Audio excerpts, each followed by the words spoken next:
pikiran jadi ucapan, ucapan jadi tindakan, tindakan jadi kebiasaan, kebiasaan jadi karakter, karakter jadi elu yang sekarang. Pinter-pinterlah atau pandai-pandailah merasakan apa saja yang sedang terjadi dalam hidup Anda. Sering-seringlah membicarakan hal-hal yang baik. Sering-seringlah berdiskusi dan isi diskusinya adalah apa yang Anda inginkan. Orang ketika yang didiskusikan adalah masalah, hidupnya penuh masalah. Kalau punya goals, kalau punya keinginan, kalau punya tujuan, kalau punya hasrat, coba setelah nanti misalkan goals Anda terrealisasi, terkabul, Anda mau ngapain? Cukupnya saya itu, cukupnya kita itu kalau kita makan sepiring berdua cukup. Tambah satu orang lagi, sudah mulai berantem kita tuh. Nggak cukup, ya kan? Tapi kalau Allah yang ngomong cukup, sudah mencakup alam semesta.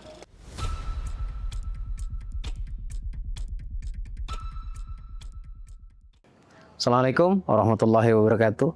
Jumpa lagi bersama saya di sini, Bagus Baraja di channel Gus Baraja. Senang bisa terus membersamai Anda ya. Saya harap Anda tidak bosan mendengarkan saya. Anda tidak lelah untuk terus berilmu ya. Karena hanya ilmulah yang bisa menyelamatkan permasalahan kita hari ini. Hanya ilmulah yang bisa membantu kita keluar dari belenggu-belenggu masalah yang ada hari ini. Nah, sekarang yang menjadi masalah adalah bagaimana caranya ilmu itu mudah masuk. Ini sebenarnya pernah ditanyakan dulu banget.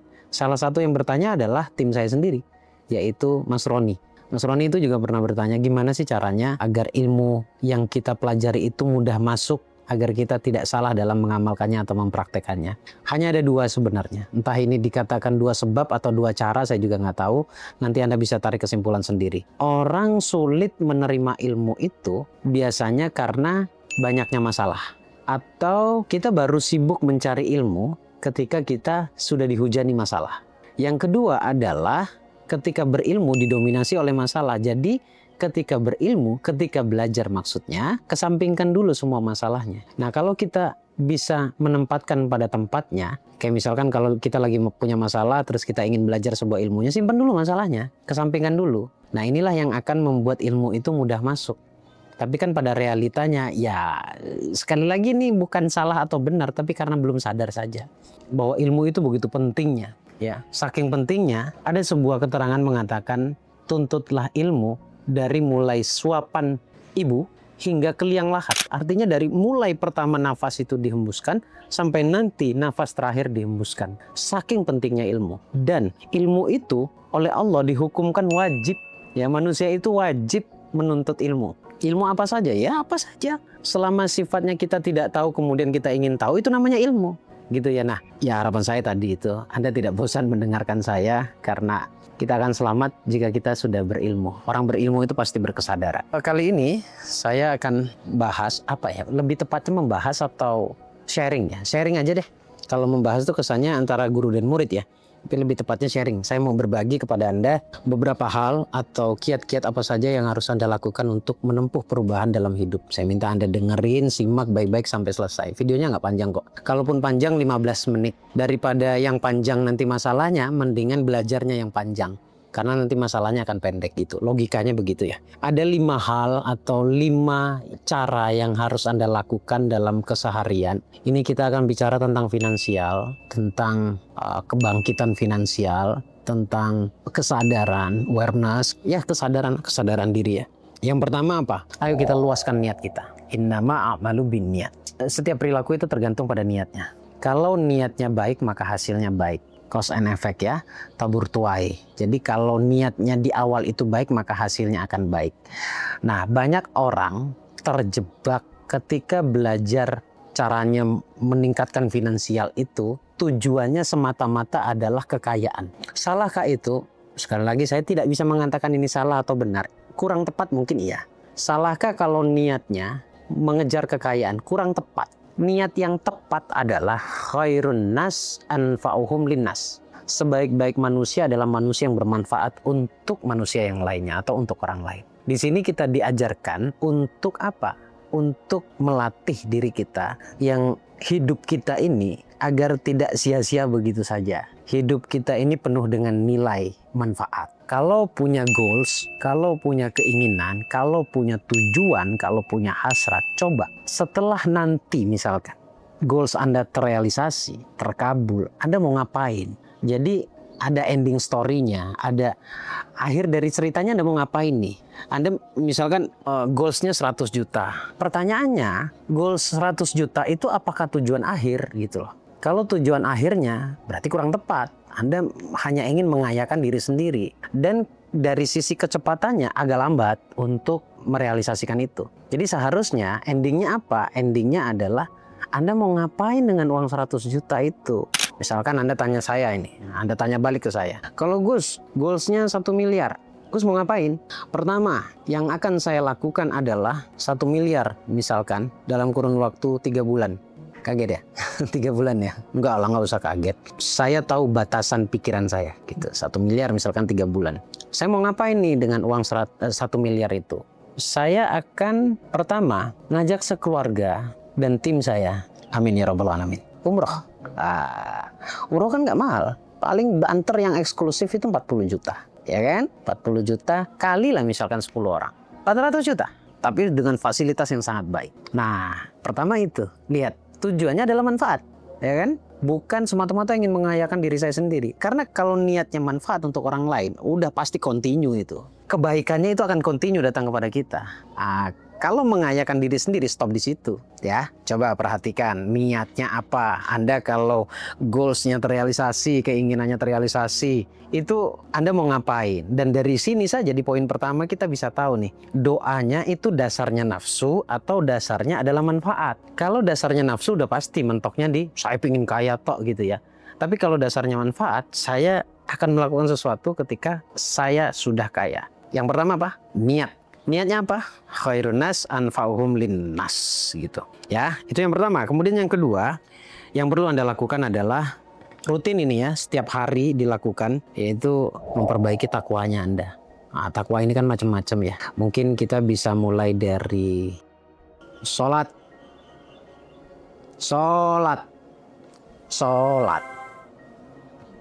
Dua aja sholat gitu ya. Ya, sholat diperbaiki. Bukan gini. Anda kalau kejar khusyuk sampai gara-gara tidak bisa khusyuk sampai nggak sholat, itu keliru. Ya, itu baru saya menggunakan kacamata salah.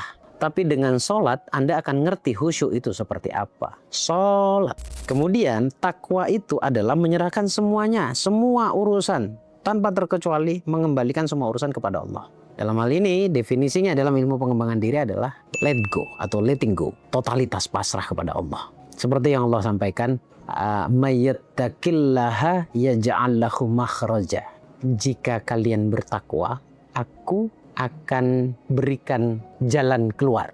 Jadi yang Allah berikan itu jalan keluar dulu. Baru yang berikutnya wa yarzuqhu min haitsu la yahtasib, atau lah gitu ya. Allah berikan rezeki dari jalan yang tidak pernah kita sangka-sangka, tidak pernah kita duga. Baru yang terakhir itu letting go-nya. Wa may yatawakkal 'alallahi fa huwa hasbuh.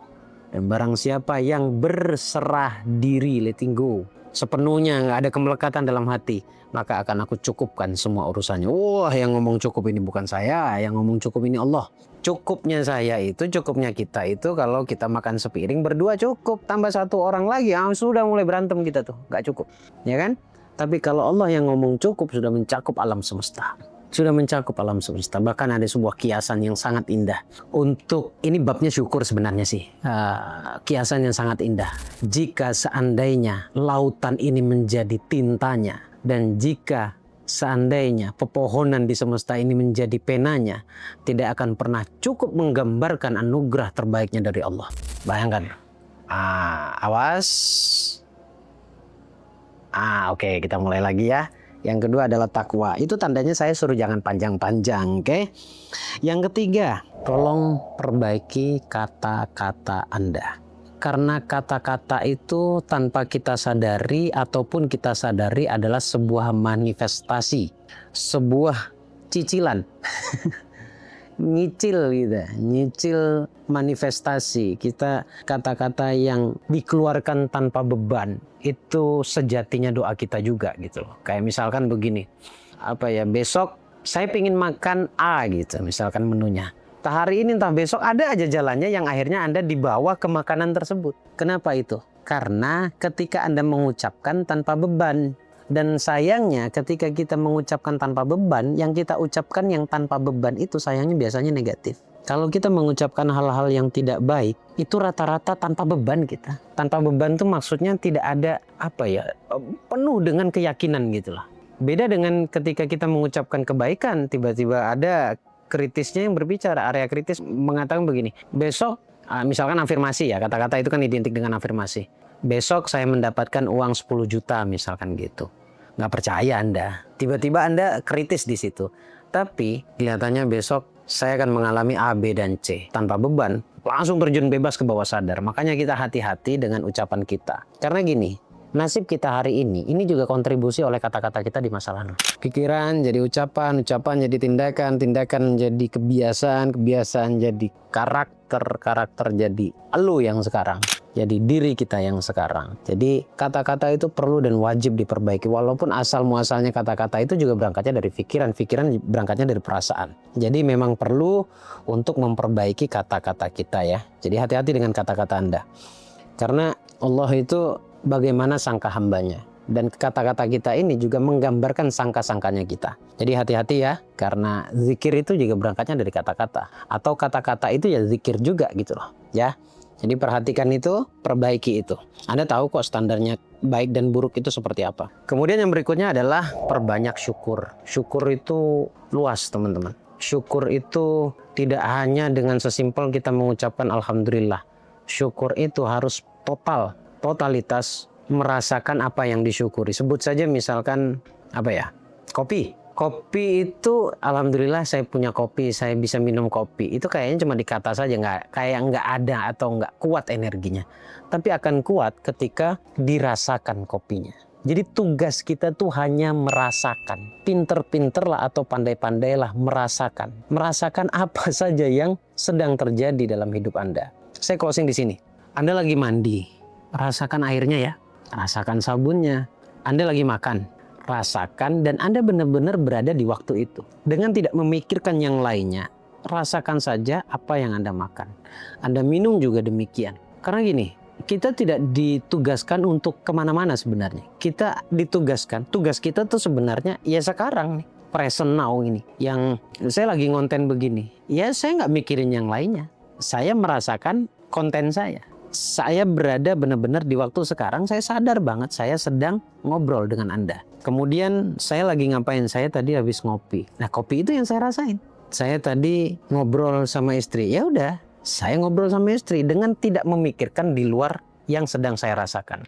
Nah, ketika Anda mampu sampai di level itu, hidup kita akan mudah. Oh, berarti Bagus Baraja sudah berada selalu di posisi itu? Enggak, kita sama-sama sedang belajar. Nggak ada manusia sempurna. Ya, makanya saling mengingatkan, karena semakin sering saya bicarakan, maka semakin besar potensi saya menjadi seperti yang saya bicarakan. Itu ya. Jadi banyak-banyak mensyukuri nikmat Allah dan merasakannya saat itu terjadi. Terakhir, nah tadi saya bilang closing, ada lagi terakhir. Sering-seringlah membicarakan hal-hal yang baik. Sering-seringlah berdiskusi, dan isi diskusinya adalah apa yang Anda inginkan. Coba perhatikan, setiap orang yang sering berdiskusi tentang ilmu itu masuk dan dia merasakan betul-betul ilmunya. Coba perhatikan baik-baik. Orang ketika yang didiskusikan adalah masalah, hidupnya penuh masalah. Nah, saya nggak nuduh. Semoga itu bukan Anda. Kalau tiap hari atau lebih seringnya kita dalam kehidupan kita ini yang kita diskusikan adalah kekayaan, manfaat dari kekayaan itu sendiri, pasti kita akan dekat dengan kekayaan itu, bahkan kita akan menjadi kaya. Semoga bermanfaat, simpel saja, silakan merenung, pikirin lagi, benar nggak nih omongannya Gus nih. Kalau dirasa nggak benar, tinggalkan. Tapi kalau dirasa Anda benar, mungkin ada baiknya Anda lakukan, Anda praktekkan, Anda amalkan. Gak banyak, kalau nggak salah, ada 5 poin yang harus Anda lakukan. Dan itu semua kerjaan hati. Terima kasih, semoga bermanfaat. Loh, kok pakai semoga Gus? Lah kan saya mendoakan Anda yang saya tidak tahu keyakinan Anda seperti apa. Tapi kalau untuk diri saya sendiri, bismillah, setiap hari selalu ada kebaikan yang Allah berikan kepada saya. Terima kasih, sampai ketemu di video berikutnya. Assalamualaikum warahmatullahi wabarakatuh.